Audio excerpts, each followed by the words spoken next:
here. So today I finally got around to watching the interview with Jill Stein on the Breakfast Club. And I want to just take some time to share my quick thoughts about that discussion. And for those of you who aren't aware, political commentator Angela Rye was also on the show, and she got into an intense debate with Jill Stein and the brother who was there with her. And I'll post the information in the description at some point. You know, the names and all the details. I don't want to mess up any details. So let's get right into it. So this is basically a debate about third-party candidates and their impact on the election. And basically, you had Jill Stein talking about the Green Party and talking about how they support reparations, how they support a very progressive agenda when it comes to dealing with racial disparities and wealth. She talked about the environment. She talked about the ongoing genocide in Gaza. And she talked about how the two major parties are basically controlled by corporations. And so in this discussion, of course, Angela Rye had a lot to say about this. She had a lot of counter arguments. And so what I'm going to do is go step by step and just share some of my thoughts about this whole thing. The very first thing that I'll say about this whole thing is this. You can't claim to be about defending democracy while at the same time you support suppressing third party candidates and third parties. If you're about democracy, it's not just democracy for those who support your viewpoints. It should be universal democracy. And in the interest of democracy, I think that it is good that we have third party candidates to add to the dialogue, to add to the discussion. So we're not limited with just 2 points of view. So we can see the full picture.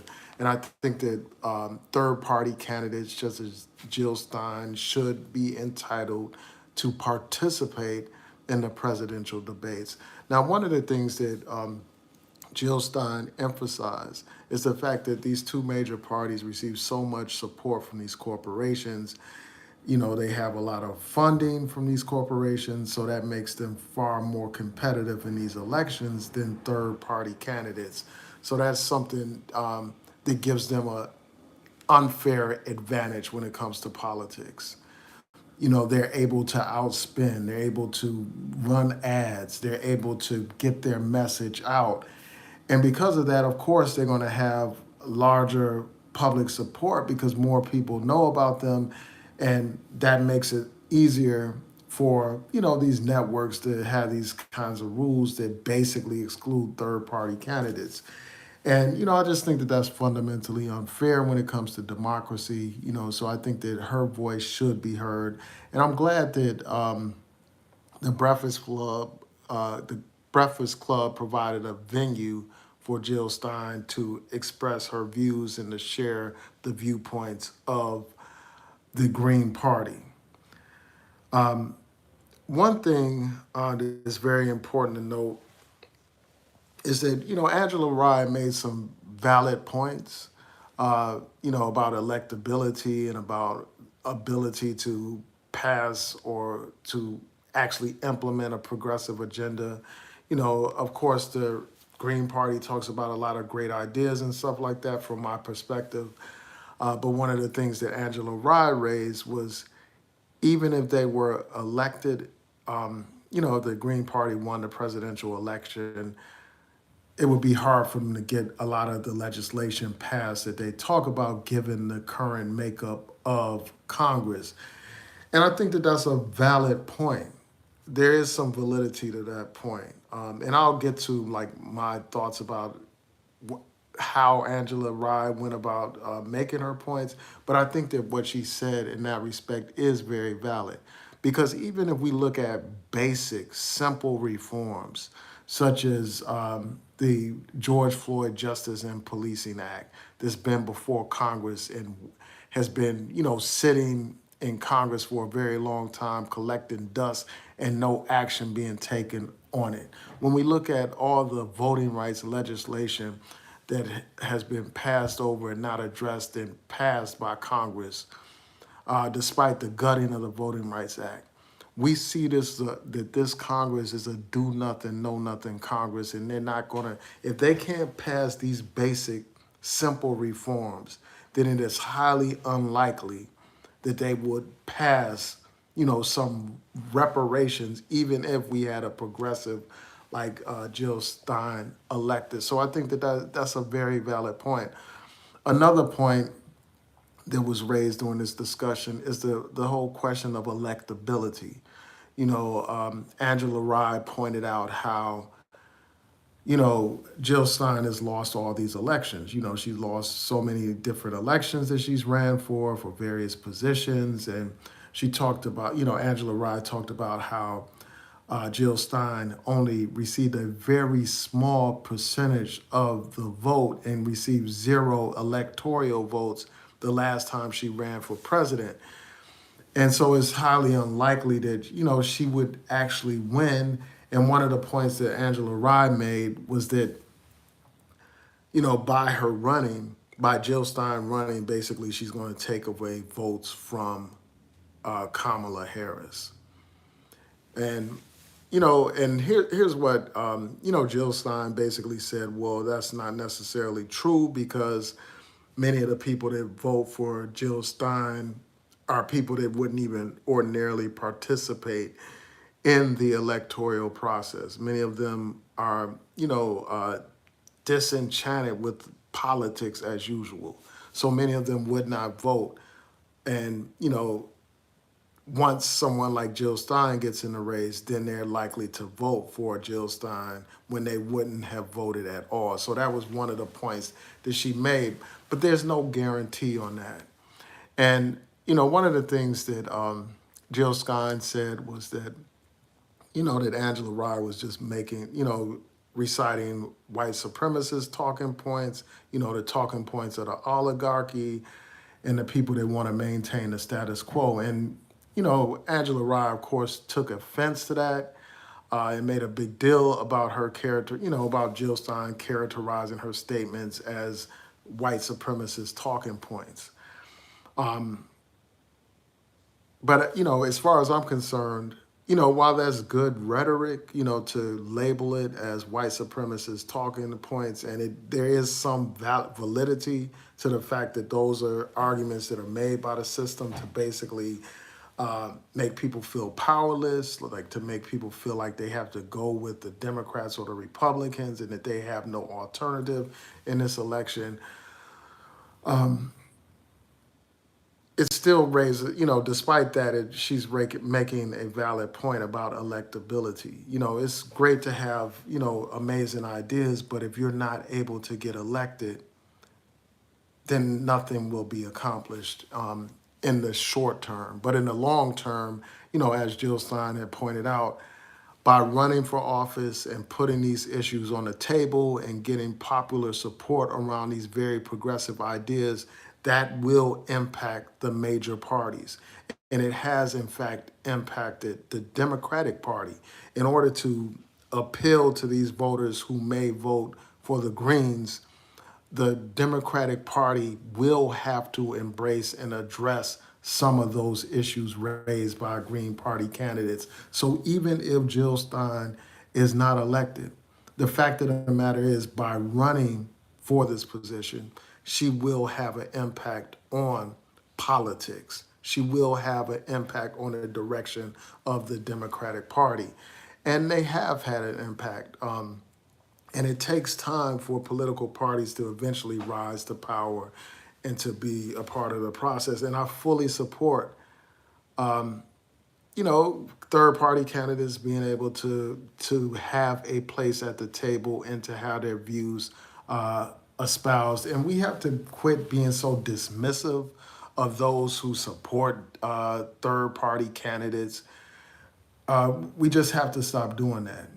People have a dismissive arrogant attitude towards people that support third party candidates when they really need to be listening to what these candidates are saying, listening to what the people are saying that support these candidates so they can make sure that those candidates, that those individuals' concerns are addressed by the political establishment. So, those are a couple of points that I wanted to make about this. And, there is a need for independent black voices. Too often the main voices that we see on TV are either these black conservatives, so-called conservatives, which are nothing but sellouts, and these Democrats. Those are the only two perspectives you hear. And too many of our black organizations are basically, they're like satellites for the Democratic Party. Instead of having an independent, strong black agenda that's not tied to what the Democrats dictate, too often these black organizations are wedded to the Democratic Party. These black organizations, in many ways, are like puppets for the Democratic Party. And we don't need puppets. We need organizations that have an undying love for the people and that are independent in their thought, that put the agenda of black people first and foremost and not being concerned about trying to get next to power, trying to have access or proximity to power. So yeah, those are a few things that I wanted to share. And then the last point that I'll make is this, in terms of Angela Rye, I think that she made some valid points, but the problem is her whole approach. Like she was very obnoxious, arrogant, you know, and she just didn't handle herself in a professional way during that discussion. She was talking over people, being very obnoxious and stuff like that. And the sad thing about it is, she was more concerned with Jill Stein's running mates mispronouncing Kamala Harris's name than she was concerned about what's actually happening in Gaza, the ongoing genocide in Gaza. She was more concerned with how that brother was pronouncing Kamala Harris's name than about the Democrats' failure to address some of these very important issues in our community.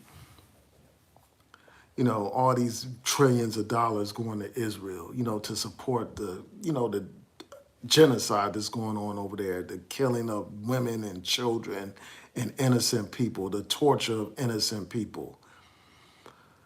And, the Democrats aren't careful. If they don't come up with a way to finally address, what's going on in Gaza, I know about the ongoing ceasefire talks and all that kind of stuff, but that doesn't go far enough. You can't talk ceasefire while you continue to arm people that are committing genocide. You can't talk ceasefire while you welcome a war criminal in Congress and celebrate that war criminal. It's just so much that can be said about this. So much that can be said. And I'm probably going to do some follow-up videos on this subject. But I'm really interested in hearing from you. And one thing that I have to mention before I close out is, the fact that so much is at stake in this election. We have Donald Trump, who is an enemy of democracy. Donald Trump is literally like a white supremacist. He panders to white supremacists. His whole agenda is an anti-black agenda, a racist agenda. And I've done plenty of videos about that, so I won't go into much detail about that aspect of Donald Trump. But he represents everything that's antithetical to the interests of black people. And I am frightened by the prospect of this man being elected. Frightened of the prospect of a third-party candidate possibly taking away votes from Democrats that will lead to this man being elected. So that does scare me. But I think that one point that has to be made, there are several states that are solidly Democrat. These are solid Democrat states. that will not go for Donald Trump, like here in Maryland. So I think that in those states, in order to make a political point, it is valid. It's valid for people to decide to vote third party, and to use that as a means to put pressure on these Democrats to make them understand how important these issues actually are, the issues of the ongoing genocide in Gaza. So that way, in a state like Maryland, people voting for a third party candidate will not, adversely impact the election. In highly contested, battleground states, it's a different story. I wouldn't recommend voting for a third party in those states. But for all the reasons that I've said before, I continue to support, Kamala Harris under the circumstances because I'm terrified of the possibility of Donald Trump being elected. And there is really a lot that I could unpack, and I may do a part two to this and share my, some additional views about that particular interview. But I think that it was a very thought-provoking discussion, a very important discussion, and I think that there needs to be more discussions like this. There need to, candidates like Jill Stein should get more exposure in the media because otherwise all you have are the voices of these corporate parties, and that's what they are. The Democrats are a better choice than the Republicans, but the fact of the matter is a lot of the Democratic agenda is shaped by these corporations. When these corporations give these candidates money, they don't do it out of the generosity, out of generosity or out of kindness of their heart. They do it with intention. They do it with a purpose so that they can dictate the agenda in Congress and in the White House. So this is part one. I'm probably going to do a part two. So I'm really interested in hearing what y'all have to say. And I see that there's one comment here. Def Rocker said Angela was very emotional and antagonistic, childish throughout the whole interview, especially at the end when she pushed her hands through her hair. Yeah, I mean, she definitely was. I agree with that wholeheartedly. And I think that people can be assertive, people can make strong, hard-hitting points without engaging in such activity. She was really just obnoxious, as I said before, and it unnecessarily so. You can make your points without cutting somebody off. And just by being louder and talking over people, that doesn't mean that you want to debate. And I think that, despite the valid points that she made, I think that Jill Stein also made some valid points about the impact that the Green Party has had on these politicians. Yeah, and that's something that I had mentioned earlier, Def Rocker, like how she was just so fixated on him mispronouncing Kamala Harris's name. And, I thought that that was a distraction from the much needed discussion that was being had. Like she was so fixated on that, so fixated on the fact that Jill Stein had lost these elections and all that kind of stuff, instead of dealing with the real issues that were being presented. She was more concerned with how many members. She was trying to use like trying to pull off a gotcha moment by talking about how many members there are in the House of Representatives. As somebody else said on TikTok, like there many people don't even know that, like how many members there are in Congress and stuff like that. But that doesn't mean that everything else you said is not valid. But I mean, the main point she was trying to bring home with that is just like how Congress, it will be difficult to find allies to push forth that Green Party agenda. She pointed out how there are no Green Party candidates in Congress, and that's a valid point.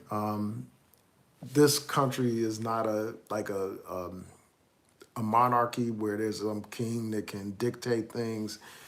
Even if you had a most progressive president, they still are up against much resistance in Congress. I already told y'all how in Congress you can't even get basic legislation passed dealing with us, dealing with our interests, like the Voting Rights Acts, all these proposals to deal with, the catastrophe that had happened after the Supreme Court gutted the Voting Rights, Section 5 of the, Section 4 of the Voting Rights Act. After they gutted Section 4 of the Voting Rights Act, Congress hasn't taken any action. Despite all these black people being killed by these police every other day and the evidence being captured on video, Congress has done absolutely nothing when it comes to passing the George Floyd Justice and Policing Act.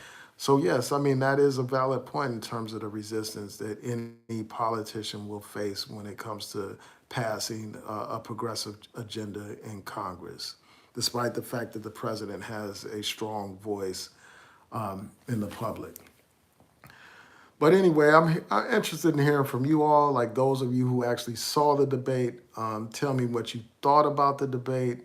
The debate. And I'm talking about the debate between Jill Stein and Angela Rye. And what do you think about this back and forth between the Democratic Party and the Green Party?